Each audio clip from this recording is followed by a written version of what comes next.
Hey guys, how we doing? Oops, we're back in another Swag Kage video, and I come across one that I missed. I was just going through his channel, and I was like, wait a minute.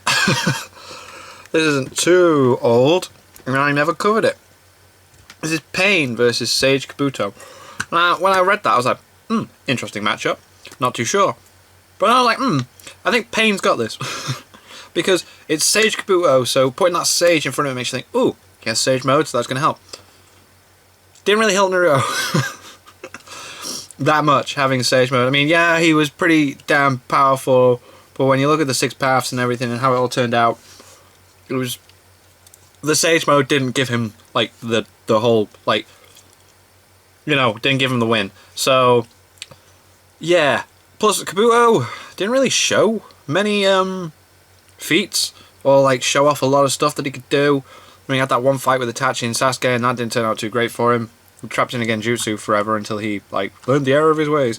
So I think Pain's got this, but let's see what happens, because I'm usually wrong. So let's do this. Pain versus Sage Kabuto.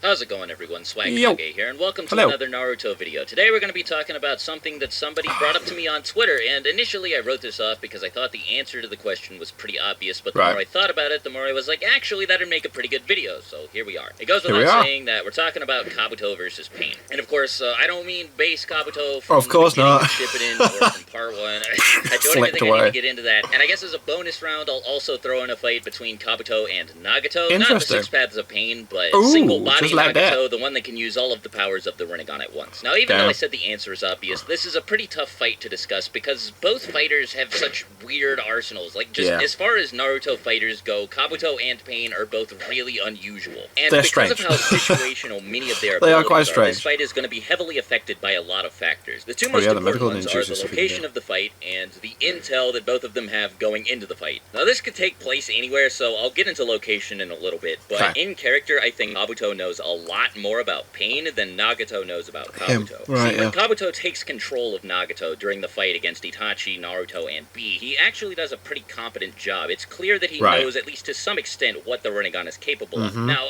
he doesn't know everything off the top of his head. He actually says, what else can these eyes do? What other tricks does Nagato have up his sleeve? So it's not like he'd know everything he has to deal with, but I think he'd definitely know enough to give himself an advantage. The knowledge that Naruto had going into his fight with Pain was super helpful, and I think that it's one of the only reasons he came out of that fight alive. Obito even says the only reason he doesn't have any of the Jinchuriki use the powers of the 6 Paths of Pain is just because Naruto, Kakashi, and Guy would all know how to deal with them by this point. Right, so this yes, they have the knowledge. Kabuto certainly wouldn't know everything that the 6 Paths of Pain can do. He'd know enough to put himself in a pretty decent position when starting the fight. Of course, Nagato doesn't really know anything about Kabuto aside from maybe the fact that he's a medical ninja or something because he used to work as a double agent for Orochimaru and the Akatsuki at like the same time. But as far as his Sage abilities are concerned and all of the body modifications he made, like I don't think Nagato would have any clue what he's getting himself into with any of that. Kabuto, without a doubt, has a massive upper hand in terms of intel. Like I said earlier, another variable worth considering is where the fight takes place, and this is because of Kabuto's ability to use Muki Tensei, or inorganic reanimation. This is a really stupid power that allows him to take control of the environment. And when he fought Sasuke and Itachi, he showed just how oppressive this ability can be when fighting in somewhere enclosed like a cave. If this fight takes place in a similar location, the Paths of Pain are going to have a really hard time because of how much flexibility this jutsu allows the environment to give to Kabuto. Somewhere flat and mostly free of scenery like where Naruto fought Pain would give the 6 Paths the biggest edge here, even more than I think fighting in the Rain Village would, given how much inorganic material there is for Kabuto to animate there. Now, even if we do give the terrain advantage to the Paths of Pain, it's not like this is a huge handicap for Kabuto. There are still many ways for him to manipulate the environment, and even if there weren't, it's not like that's the only skill he has up his sleeve. Still, while we're on the subject of changing one's surroundings, Kabuto can also use Kimimara's Kekkei Genkai to fill the area with bones, and if the ability functions as it originally did when it was in Kimimara's possession, then Kabuto should be able to travel through the created bones at will. Honestly, I don't think there are a lot of places because he could travel through it, couldn't he? Serious disadvantage. The only person with a stake in the fight's location is Pain, and it's not because there's there's anywhere the two could fight that'd make it easier for him, but rather it's for the sake of keeping Kabuto from getting an easy victory. In summary, both of these factors cause the fight to lean in Kabuto's favor quite a bit. He has the edge in intel, and he doesn't really care where the fight takes place. At best, it gives him complete control of the battlefield, and at worst, it doesn't really negatively affect him. That isn't to say that these two things alone are enough to This is interesting, I'm not sure where this is going victory, but rather that they make it a lot harder for Pain to deal with him. Now, before I say any more, let's dive into the abilities of both fighters, because I haven't really done that yet, and it wouldn't be much of an analysis if I didn't talk about the bread and butter of, well, any fight, the fighters themselves. Now, normally in a video like this, I try to keep the analysis of both characters separate, but I don't think that's a very good idea here because of how heavily some of their skills interact with one another. So I'm going to be hopping back and forth between the two of them and more or less breaking them down at the same time.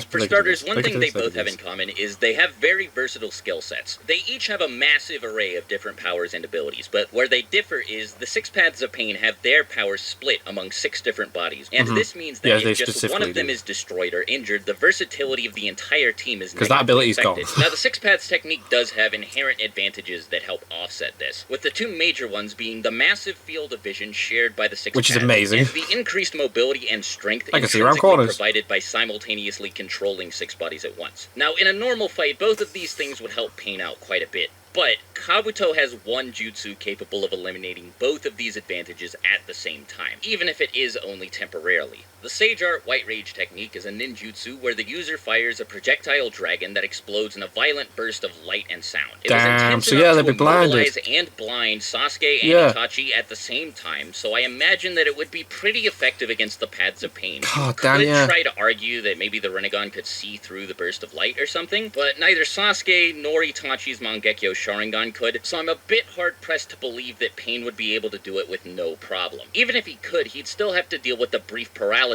induced by the jutsu, which of course would eliminate the mobility advantage that we were just talking about. Another thing worth taking into consideration is most of the Paths of Pain aren't very durable. Konohamaru nearly destroyed one with a single Rasengan, and Naruto destroyed the Asura Path with one punch. The Asura Path also seemed to be one of the most durable Paths of Pain, like it survived being hit by a Chidori and all of these other attacks in the fight against Kakashi, Choza, and Choji. So with the strength boost provided by Sage Mode and all of the body modifications he's made to himself, I imagine that Kabuto wouldn't have a very hard time destroying most of the Paths of Pain with a couple of attacks. On the other hand, I don't know if the Paths of Pain have any ways of dealing serious damage to Kabuto. He's shown to be insanely durable, and he can also regenerate. On top of that, he's very agile thanks to the speed and reflex boost provided by Sage Mode, and his sensory buff should allow him to avoid a lot of the attacks that Pain sends his way. In other words, he's going to be able to dodge a lot of the attacks that Pain tries to hit him with, and whenever he actually does take damage, it won't be anything that seriously affects him. It either shouldn't really affect him in the first place, or it should be I feel like I was wrong from the start here, guys. The Asura Path and the Animal Path are both very heavy hitters, but I don't think either of them would be able to do enough serious damage to Kabuto to kill him before he destroys both of them. And the only other Paths of Pain that could realistically do anything to him are the Human Path through Soul Absorption and the Diva Path with Chaotic Shinra Tensei and Chibaku Tensei. Now these two might pose a bit of a problem for Kabuto. Chibaku Tensei more so than Shinra Tensei. The Human Path is kind of a non-issue because it's not built for combat, so we'll just focus on Chaotic Shinra Tensei and Chibaku Tensei. The problem with both of these is that Kabuto would be able to sense Nagato building up the chakra necessary to perform them. Before the Chaotic Shinra Tensei is launched, Kabuto could, after noticing a large amount of chakra being funneled into the Diva Path, set up a reverse summoning to take himself elsewhere temporarily, then come back and beat up the now powerless Diva Path. Because he has like, Chibaku he has to regenerate. Tensei is a little bit different. The thing about it is that the Diva Path has to get really close to Nagato's actual location. And as soon as Kabuto sees it leave the current location of the fight, I don't know if he'd choose to follow it. He also seemed familiar with Chibaku Tensei during Nagato's fight with Naruto B and Itachi, so I think he might recognize what's going on and opt to temporarily retreat. Even if he doesn't and he starts getting sucked into the gravity core, it's possible that he might be able to use inorganic reanimation to control the pieces of Earth clinging to the gravity core in order to free himself or oh my god, I was totally wrong, wasn't I? Oh god. God, after this is the embarrassing. Diva Path or whatever. I mean, if he can't figure out a way to either avoid it or use inorganic reanimation to, like, reverse engineer it or something, then it'll definitely kill him. He'll be stuck in the center of this big old planetoid, and I mean, I can't imagine there's much he'd be able to do about it. And I also think if he takes a direct hit from Chaotic Shinra Tensei, I don't know if it'd kill him, but it'd do some damage, pretty serious damage. I mean, I think that after getting hit by it, he'd easily be able to come back and wipe the Diva Path and any other remaining Paths of Pain out. I mean, if the Paths of Pain are anywhere nearby, they're probably going to get hit by it too, so they'll get wiped out, leaving the Diva Path as the only survivor, which again, it'll allow Kabuto to get an easy victory if he survives, which I think he will, even if it is just barely. Now, while Pain only really has 2 jutsu capable of dealing with Kabuto here, Kabuto has so many more tricks up his sleeve. He can immobilize the Pains with the White Rage jutsu and Kidomaru's webs. He can manipulate the terrain with Kimimaro's bones, inorganic reanimation, and even Jirobo's Earth jutsu. He can catch all of the Paths of Pain in sound-based genjutsu with Taiyuya's powers, and it's been shown that the Paths of Pain are susceptible to this. Granted, the genjutsu performance because Jiraiya did it. might be on a much different level than Taiyuya's flute genjutsu, but neither Sasuke or Itachi were able to break it independently, and Itachi is like a genjutsu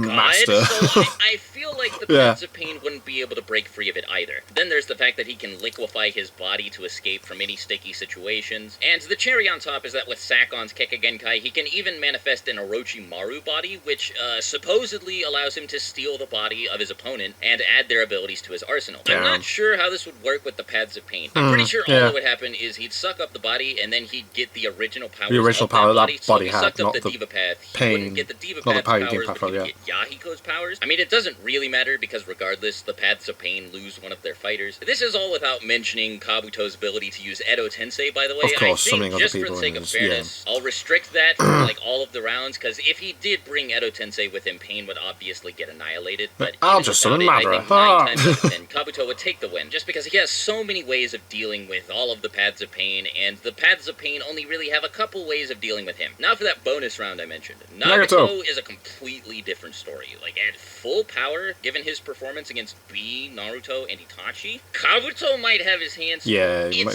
struggle. Hard to say, because I don't know if he'd be able to absorb Sage Chakra any more effectively than the Preta Path initially could, but like if he can absorb Sage Chakra without getting turned into a frog statue, then Kabuto's probably fucked. Like, Nagato will just absorb all of his projectile attacks, he'll figure out a way to immobilize him, and then he'll rip out his soul. He'd be able to do that much more effectively than I think the 6 Paths of Pain could. Just take a look at Nagato's fight against Bee, Naruto, Bee, and Itachi at the same time, but if he's not able to absorb nature energy, then maybe Kabuto will take it. I'm not too sure. The thing about single body Nagato is he doesn't have many of the weaknesses that the 6 Paths of Pain do, at least not the weaknesses that Kabuto would be able to exploit pretty easily, so I'm certain that he has a much better chance in this fight than the 6 Paths do. Anyway, that's gonna wrap up the video. Jesus Christ, Let me know what you thought about the battle. Didn't think it was gonna go that way until he started explaining it. I was like, oh no, I'm wrong again. And until next time, talk to you later. Swaikage out. Bye.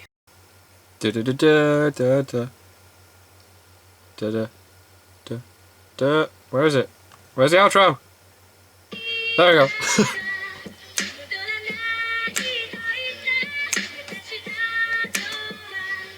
Owie, owie, owie, owie. Damn. Okay, well, I was wrong. But I like to be proven wrong.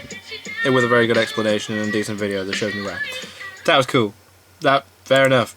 I forgot how much random, excuse me, stuff Kabuto could do. So, yeah, there's that. Goddamn. Yeah, that was cool. I like it. Can't believe I missed that one. Because I even was like searching for my videos, like, have I really not done this one? But yeah, and then there's one with Seth and Swagkage that I want to cover of Seth Programmer's channel, which is Mike Guy versus Kakashi, which I'll probably do next, and then I'll get back onto the how strong are certain people. So there's still Mike Guy, Sakura's not weak, all that other good stuff. But until then, thank you guys very much for watching. What do you guys think of that? What do you guys think of this? Click like, subscribe if you haven't already. Leave comments down below. Let me know that you're watching this, because in future videos, and I'll see you guys. It's all you guys next time.